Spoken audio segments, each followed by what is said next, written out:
হিন্দুত্ব হলো সহিংসতার দর্শন, এটি আসলে একটি ক্যান্সার, এমনই মন্তব্য করেছেন জম্মু ও কাশ্মীরে রাজনৈতিক দল পিডিপি নেত্রী মাহবুবা মুফতির মেয়ে ইলতিজা মুফতি। সম্প্রতি মধ্যপ্রদেশের এক ভিডিও সোশ্যাল মিডিয়ায় ভাইরাল হয়, যেখানে আল্লাহ বলার অপরাধে 3 কিশোর নৃশংসভাবে মারধর করা হয়।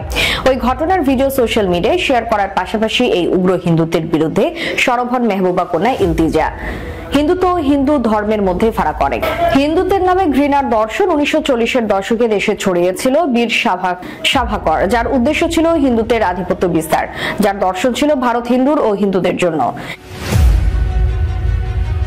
এরপরে ইসলাম ধর্মের তুলনা টেনে মেহবুবা কন্যা বলেন, ইসলামের মতো হিন্দু ধর্ম এমন একটা ধর্ম যা ধর্মনিরপেক্ষতা, প্রেম ও করুণাকে প্রাধান্য দেয়, ফলে জেনে শুনে এর পবিত্রতা বিকৃত করা উচিত নয়।